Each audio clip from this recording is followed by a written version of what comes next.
Now, CLG is not competing today because, unfortunately, a little bit of bad luck last week. But I am here with Darshan. In like that, Travis? Like, come on, dude. Just lay off me, dude. I got enough hate from Reddit, and my own family's even just like, they're like posting on Reddit, yeah, CLG sucks. And I'm like, guys, come on. Like, where's the faith? I said you guys had bad luck. If I had been like, because they lost last week in a terrible and traumatic fashion that, only their haters could have predicted, that would have been laying it out there. Bring me down, Travis? No, I couldn't. You've got a great shirt. Thanks, man. Yeah. It's got a little bit of a From you, dude. I went to that one place you go to. What's that called again? Trunk Club. I don't think you got that from Trunk Club. You sure did? Yeah, because you just told me you got it from Burlington Coat Factory at the start of this. Dude, how many? You already have two sponsors, Trunk Club and Burlington Coat Factory. You work fast, Travis. Yeah, it's not accurate. They don't even. You sidetracked us. You guys lost. Why'd that happen? Well, there's a lot of factors that go into a win and a loss, Travis. And, when you lose, you always want to praise the team for being better than you. So, Team Liquid just played a good set. Yeah. But not today. Okay, well, yeah. So the reason we lost is basically just like a week before we went into practice, we had a plan set out for how we wanted to play the game. And then we got into the game. So we're like, okay, guys, let's 2v2 and 1v1 the lanes because that's how we want to play out the series. And then we got into the series, and then we started 2v1ing instead of 2v2 and 1v1ing. So we practiced to 2v2 and 1v1 the whole week, and then we actually ended up 2v1ing instead for like no apparent reason. And I mean, I don't want to go into specifics for the reasoning, but it was just really dumb. And so we didn't 2v2 and 1v1 when that's what we practiced the whole week. And then I ended up getting a super huge advantage, and I was in the position to carry that game. And then we weren't used to playing with me getting the advantage and then snowballing my lead. So I didn't really work on doing that. And instead we wanted to work on snowballing through bottom lane. But that's not what we did at all. And bottom lane didn't get that advantage that they were supposed to get. So we just ended up having like really, really unfortunate games. Even that first game, I look back at that first game, I'm like, if we won that game, probably would have won that series. But what happened was there was just, when we were going for that dive bottom, if you watch the game, there was just miscommunication between diving Quas and going for the turret. And literally that one play just like snowballed that game out of control. And then the second game, like, yeah, Smithy had a bad game. That was just pretty unfortunate that happened. I didn't even realize that like the engages were that bad, but everybody has bad games. Things like that happen. We just didn't have besides that, we just didn't have the right plan going into the game that we wanted to run with the whole week, which is what we were practicing, matching lanes, 2v2ing, snowballing through our bottom lane, and that just plan didn't go through. Double Lift afterwards tweeted, "We played our best despite the fact that a lot of people think we just tilted or choked." Is that statement true? Because I feel like just looking at that game, you guys it felt like you guys were playing considerably worse than you had for a lot of the split where you'd been like a second and sometimes even first place team.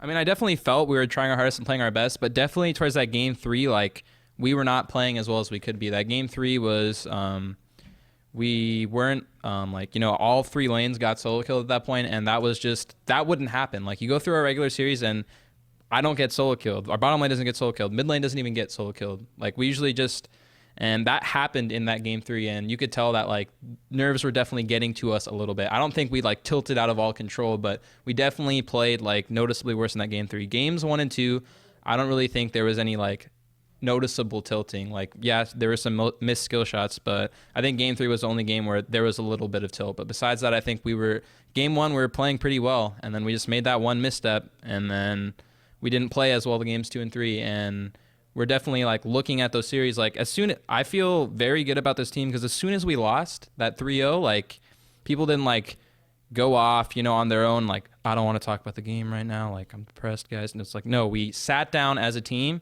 and we talked about all our issues and we talked about the series immediately after the game. And I don't think I've ever done that on another team right after like a devastating series like that, like a playoff series, that we would go back immediately and try to be productive. And it's generally like hard for people to be positive in general, but me individually, I'm one of those people where it's always focusing on what I can do to improve, and instead of focusing on, oh my God, like this person played bad, or oh, like we could have done this better, we could have done this better. It's like, no, what's next?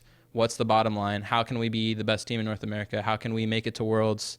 like what needs to happen, and to actually believe that it can happen, because a lot of people are always like, pessimistic and like going to be, oh, CLG always loses, like history repeats itself. And yeah, there's a lot of history repeating itself, but that's just like, you just have to prove them wrong. You just got to say, hey, I'm going to be better than that, and I'm going to make a difference. And a lot of times, you just aren't a good enough team sometimes, and you don't go with plans you set up. And of course, there's like all these issues, but I think CLG is a good organization. They know what it takes for us to be ready for next split, and we as players like know what the main issues are, and we're going to make sure that we win next split. Hotshot, you said that you feel very good about the team and that you'd had the sort of thing that had never happened before, and you said you feel like the players know what they need to do to be good, and so does the organization. Hotshot tweeted something like, there will be changes, we're going to do this vlog. A lot of people are saying like, oh, that link is now off the team because of all this. Like, I have to ask, like, are you aware of any changes? Because the way you speak makes it sound as though the roster's there for next split. Well, I'm not in control of the roster changes, so I'm not like, oh, I'm benching Link, Smithy. Like, I'm not like Reddit. I'm like, okay, we're benching everybody on the team. Let's make a whole new roster. This roster sucks. Except for Afromu. I think they mostly are like okay with Afromu staying, but that's it. I mean, if I was in charge of the roster, I'd be like, let's bench everybody at Afro, guys. New slot. Let's set up for next year. I'm like, no. I think we actually have good players in every role, but I'm not in charge of the roster, and that's not my main focus. I have faith that like the coaching staff and the organization. And as soon as Hotshot gets back, he'll make that vlog. He's really busy doing like important like organization stuff that I can't really talk about.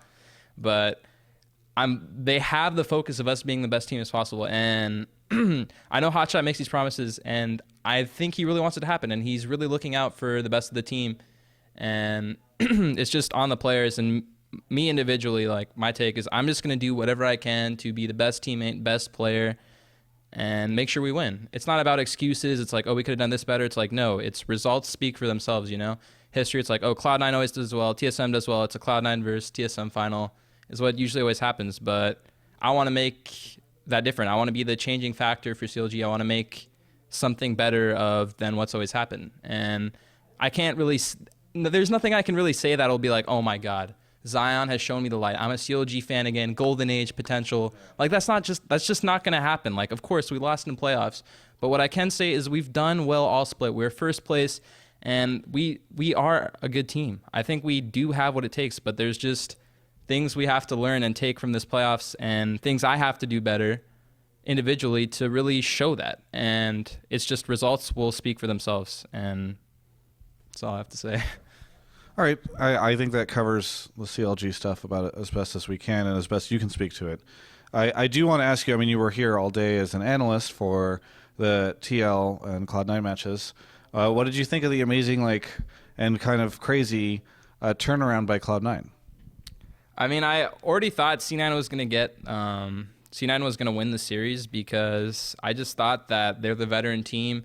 They always show up in these playoff matches, that's not what you can say for CLG. But when you look at this C9 versus Team Liquid series, it's just they do not crumble under pressure. Like, they were down 0-2. We were down 0-2, and that pressure is crushing. It's really hard to get back up after you've just lost those two games. Like, guys, we're down 0-2. Our best strategy didn't work. What are we going to do? What do we need to change? How are we going to win? And you need that mental fortitude. You need that uplifting from the whole team. Everybody needs to feel we can still win this. We got a chance, guys. And you can tell that C9 really had that. They found it in themselves to claw back down from 0-2 and win 3 games in a row. And that's what a world-class team will do. And that's Cloud9. And that's why everyone always thinks Cloud9 is going to win, show up in the playoffs, because that's what they've consistently done. And that's why Cloud9 was always the safest bet to win that series, and why they came back. Team Liquid showed their inexperience as a team. I mean, you mentioned from the Cloud9 side, what do you think this means for Team Liquid? I still think Team Liquid is pretty damn good, but they have the same issues that they had when they played us. Even when we played them in 2v1, I would get up 60 CS every time, and you saw that happening in the 2v1 in the last game. Balls is up 120 CS at 18 minutes. What are you supposed to do as Quas? So they're not really using their resources well in the 2v1, and then I think for the beginning of that series, they had all the picks they wanted. Quas on Hecarim, you know, Phoenix, the counter pick to Lysandra with Azir, that was really well thought out. And then like getting the Lucian for Piglet early and him doing work on that. And then later on in the series, you found them like fumbling with their picks. Like, you know, Phoenix, like he was great on Urgot, but not so well now. Quas is playing Maokai, like he's not doing well on that. Quas is playing Sion, like it was a decent pick, but they're not really playing their best champions and playing to their strengths. And once you lose that identity and you start like losing those games in a best of 5, you need to find like your way back in the picks and bans and just bring yourself back up. And Team Liquid wasn't able to do that. That covers today. You're headed back now to the CLG house, kind of as a wrap up. What do you guys have a lot of time now, because obviously there's MSI and all that kind of thing, so we got a lot of breather time before the split comes back and you guys come back into it. What is going on at the CLG house? What's going on with you? Are you guys just sort of hanging out and relaxing a little bit, or how are things over in Arcadia, California? Things are going pretty well for me personally. I mean, it's basically like a 2-week break for us, and then we kind of like do some sponsor stuff and head back into it. And for me, I'm just like gonna stream more and then focus on learning other roles more, so I get like a better perspective of the game and I have like more knowledge basically, and just become a much more well-rounded player. I think that'll help me out a lot. And then just like slowly climbing back up the ladder. Afro went back home. People are kind of having their breaks. You know, Peter like played CS:GO for a couple of days just to like relax.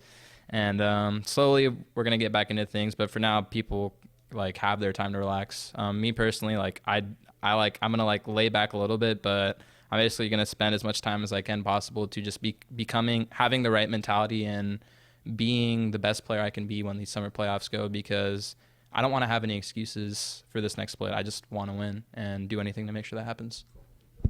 Thank you so much for the interview, Zion. It's really nice of you to, I know you were just here during the analyst desk, so it's really nice for you to come up here and talk a little bit about what's going on with CLG. For everyone else, you can check out the rest of our coverage of all things esports, LCS, and more at ongamers.com.